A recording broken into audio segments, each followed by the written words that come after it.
In this video, I'm going to address the question, why do confidence techniques fail when you need them most?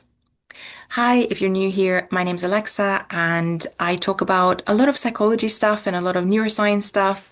I have a PhD in psychology, and I particularly like talking about psychology and neuroscience in relation to people who are under pressure. I mostly work with actors, so I'm quite used to careers who are under pressure, but I also work with other people. And over time, I have expanded to pressure in general, not just actors. So, what happens when you are preparing for something important, like an interview that really matters, or a job evaluation, or you would like funding for a business you'd like to start, or anything like that that's really a crunch moment?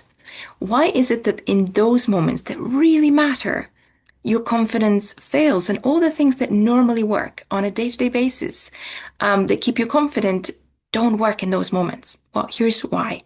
Because the kind of techniques that you are using in your day-to-day life to keep yourself confident, the kind of things that boost you up, rely on a part of your brain called the prefrontal cortex, which is a very new part of your brain. And it's amazing. I mean, as humans, we have it more developed than any other species, and it's amazing at planning and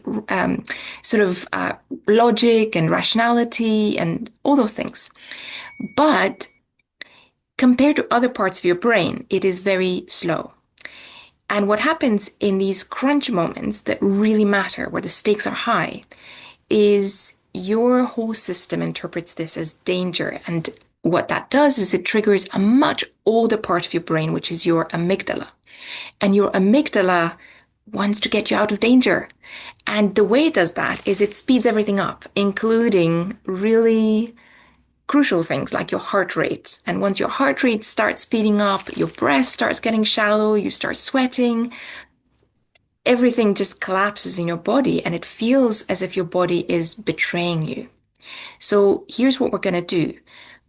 We're going to explore what to do about it because it's fine understanding why it's happening. That's hopefully a little bit helpful, but what to do about it. So here's what to do. The first thing you need to understand is that your body is not betraying you. It is trying to help you. It's just that it's trying to help you in a way that is very misguided because you're not actually in any physical danger. You're actually trying to perform well and you're trying to have as much cognitive capacity as possible. But of course, what's happening is that your cognitive capacity suddenly becomes very low because of all these things that are happening in your body. Another thing, right, so that's the first thing. The second thing is what to do in those moments is actually not what you usually do to boost your confidence. So in low stakes moments, it's fine to appeal to your prefrontal cortex because, as I said, that's the part that's most relevant in those moments. But in high stakes moments, when pressure is really high, what to do is actually work with your body rather than with your mind. Because it's your body that really needs to understand that there's no danger.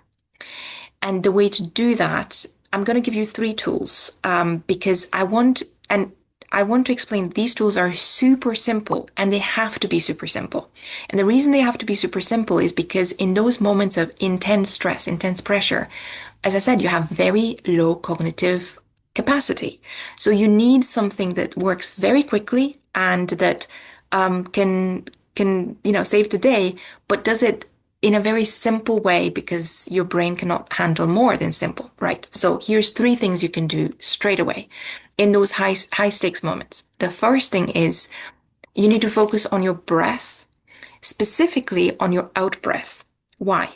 Because when you breathe in, the problem is that when we have a shock, we breathe in very quickly. So, if you're surprised or shocked, and that would tell your body that there's danger. So what you actually need to do is you need to breathe out first. So push your breath out as far as it can go and just hold a little bit.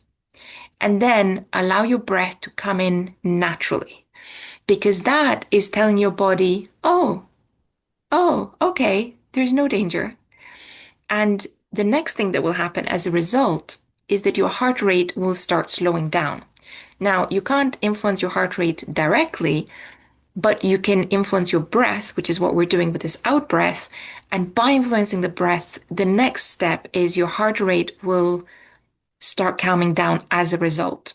And once your heart rate calms down, other things in your body start also getting a bit quieter. Now, this is just the first tool, but already it will make a big difference. The second tool is focus on your feet. What tends to happen is when we're in these moments of intense, um, sort of, well, nervousness, is that your feet um, it's like the energy goes up into your head, right? You know how people say you're in your head? Well, that's what happens. You're in your head. The energy goes into your head, and so it leaves your feet. So focus on your feet because you're trying to bring back the attention and the energy back into the lower part of your body. Press your feet into the ground. If you can, stamp your feet if you're in a place that allows that. If not, just push them into the ground and really focus on your feet and feel the support of the ground underneath you. That's very important because it's important to feel supported in those moments. And the third thing I'd like you to do is to make your body bigger. So that's something like, the power pose, just anything that expands your body in whatever way you can do it in that moment. So even just straightening your back and widening your shoulders, anything like that. But if you can do the power pose for 2 minutes, that would be great. There's some amazing research by Amy Cuddy that shows how powerful 2 minutes in the power pose are. So do these three things and you will find it so much easier to restore your confidence in those high stakes moments. By the way, I have prepared a workbook with all sorts of things to do with confidence, this and quite a few other things that will allow you to reflect on the kind of situations you're in and the kind of situations where different techniques work so that you know when to do what. Because I have a lot more tools up my sleeve. So download the workbook, it's free. And as I said, it will allow you to implement this and so many other things to do with confidence. And yeah, I hope to see you in the next video.